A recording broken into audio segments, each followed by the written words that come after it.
Okay, Representative Sharpe, thank you so much for doing this quick interview. Well, thank you. I think it was great. We had the Lieutenant Governor here. Can you just talk first about what you're doing here now, and then give us kind of a legislative update of what you've got going on in Jeff City that you think folks around here would probably want to know about? Well, we were here in Edina today that Jared's Jams the Lieutenant Governor was here this morning uh, promoting Missouri-made products, and this is a Missouri-made product, a Knox County-made product. So we certainly wanted to lend all the support we could, and I bought some today for presents. So, and to use myself. So it was a great event. It's great to see really quite a bit of activity around the square here in Edina. So it's great to see.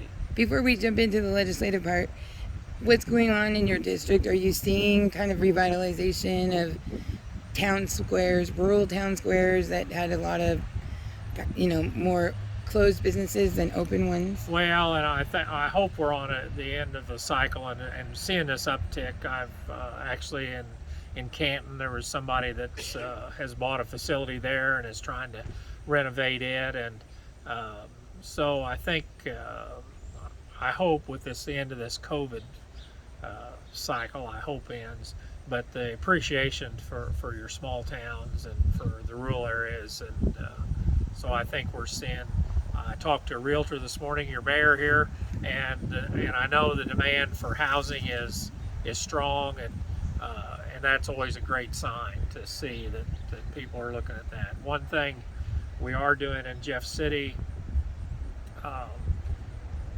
we hope is that the broadband will. My line is that broadband is where rural electric was 100 years ago. That electricity came to the countryside, the refrigeration, radios, electric milk machines for cows. It was a great thing. It wouldn't have been done without quite a bit of government help to make it happen. And I think broadband's 100 years later is in the same spot, that it is almost a necessity out here. And certainly for rural Missouri, getting broadband out into everywhere for the farming and then just for economic, that people don't have to work in an office, that they can work from home, and so we're hoping that comes about in this next year. Okay.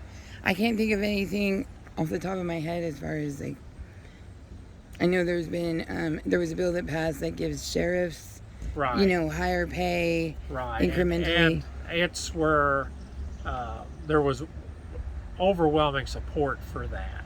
And I've got 6 courthouses that I deal with.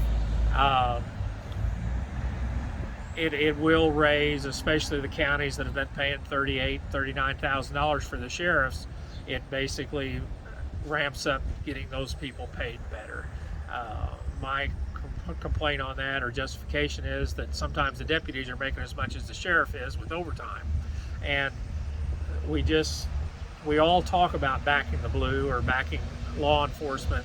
Well, this is the time that we're just going to have to be more competitive on what we pay people, and the sheriffs that we've got are doing a great job, but it's almost like they've taken a vow of poverty to go out and lay their life on the line for us, and we're paying them a pretty substandard wage. So the counties, I've got a couple counties, we're paying close to that anyway, so it's not a big hit for them. A couple of the other counties were in that lower range, and it's a tougher deal for them, but there's just a lot of things that we're going to have to start funding, and we've kind of taken, we just haven't done a very good job funding it. We're going to have to. So. Do you have thoughts on law enforcement, more than just the sheriff? Because I know, here, our deputies are very underpaid. They, Right. The pay scale cannot compete with someone like the highway patrol. Right. And I'm sure that's the same with rural communities all over the state. Do you have any thoughts on being able to kick up pay for deputies and officers in rural areas? Well, there's some counties have got a sales tax on to fund law enforcement, and I think some form of local revenue. There is some state revenue, but we're just going to have to look at some different ways to fund these things that we all want to be able to get on the phone and call our sheriffs and have them show up. The highway patrol, apparently we're funding them fairly decent, their salaries, and it's created a certain amount of animosity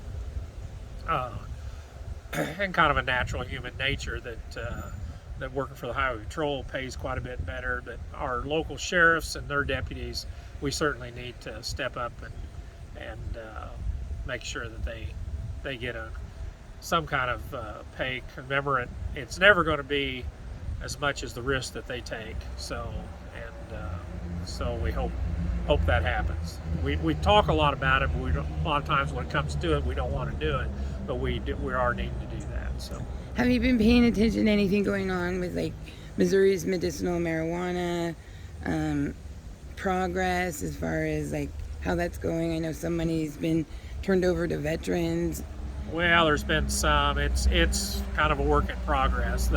I know the fellow that runs it real well, and a lot of times, no news is good news. So we certainly hear from constituents when there's a problem with something, and when something's going fairly well, we don't. So at that moment, I don't really have much more to report on that, other than we're not getting a lot of feedback. So I'm guessing that's going fairly well. We did in this last session pass the gas tax, an increase.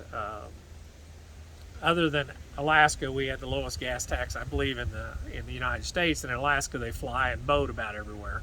So very rural. I thought it was something we needed, and certainly for North Missouri, maintaining a road along the Iowa line is a lot more expensive than maintaining a road along the Arkansas line.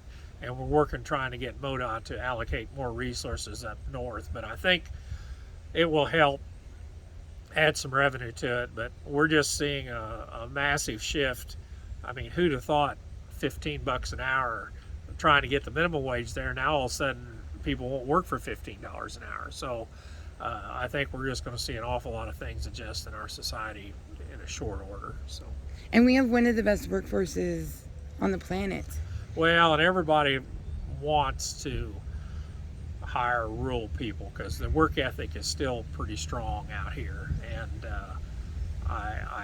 we're marketing. We've certainly had this event this morning with the Lieutenant Governor that rural Missouri has a lot to offer, and people that show up to work and do their job is something that needs to be. So it's something we need to tout our advantages, and I think what you're seeing here, this is a great thing here at Edina. That some of these communities, I tell people you drive around and look at the old barns, the big old barns. There was a lot of wealth in this community, different times, and Edina was really Knox County was a fairly wealthy community compared to some of their neighbors, and it's great to see. It looks like it's kind of coming back here again. So. And then before we end, can we just talk about maybe public health and COVID, and if there's any movement going on in Jeff City? I know there's been a lot of clashing with mask mandates. Right, and we're not going to enforce any kind of mask mandates. We're not going to enforce any mandatory vaccinations at the state level. I kind of come from the chickenpox generation. I do think, unfortunately, almost everybody's going to have to get it and get over it one way or the other, or almost locked down as a hermit, And actually this morning here, the first day of October, there was actually on the news about a shot that's been very effective. It's on the news this morning for people to get it. So I think the one thing about America, we've been pretty good at solving problems if we give ourselves a little bit of time and a little bit of space and fund it or leave the profit motive that somebody can do it and fix it. And I think some of these problems will solve themselves if we give them the time. But what about kind of support for local health departments, and keeping in mind where I'm coming from, which is here in Knox County, we do not have a hospital. Right. You know what I mean? We have a health department that's kind of the meat of public health that we have. We have two clinics that are associated with bigger operations, but So for us, we really rely on our health departments, and it's just Right. been like, it seems like they've just been they've just been battered and bullied and bludgeoned through this pandemic. Is there Right. any kind of support from your level? Well, I think that we've tried to be, and I'm more familiar with Lewis counties right there where I'm at, and I really am kind of surprised that they've gotten some grief, but they haven't gotten a lot of grief. And I hope, kind of like with law enforcement, that people really appreciate the job that these people do, and they are on the forefront of it. And we did get quite a bit of vaccines out, and when you couldn't get it, everybody wanted it. And then when you can get it, nobody wants it. So it's just, you do deal with human nature. But the health department people, both in all these counties, have they're kind of in the background, where when you don't hear anything about it, they're obviously doing their job. And even in this crisis, or in this pandemic situation, they've done a upfront job, and I want to commend them, and we're trying to be as supportive as we can from the state level and whatnot. And I think certainly we had Lieutenant Governor Kehoe was here today.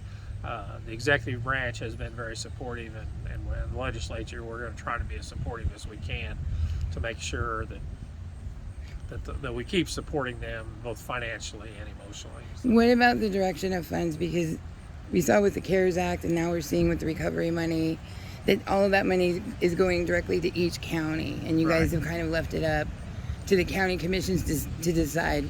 Right. Was that money meant also to be distributed to health departments from the county level? Well, a lot of that money is to their discretion. I passed the Clark County people, commissioners asked, that we could have a county cigarette tax, and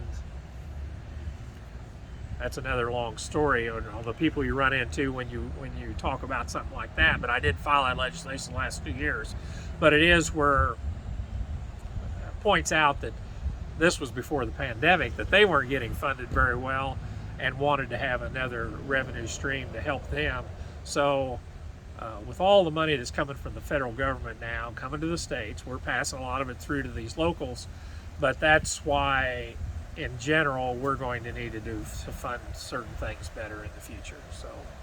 So I'm just trying to warn people that and however you want to look at it, but we ask a lot from a lot of those people, and we do need to make sure that they're funded. Is there anything that I haven't asked about that you wish I would have, that you want to say? Well, I'm more optimistic than I have been. Certainly, the legislature the House is just a big high school. There's 4 classes, and I'm a sophomore now. You kind of live to be a junior and senior when you have a little more authority. I was certainly fortunate to follow 2 fellows I knew fairly well, Brian Munslinger and Craig Redmond, and most of us we're just people, just whatever your complaints are, or we're always looking for input.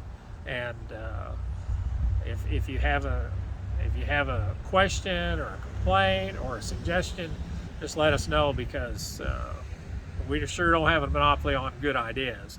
And most of them come from the grassroots people. And back here, and I farm in Lewis County, so we're always wanting input from our constituents.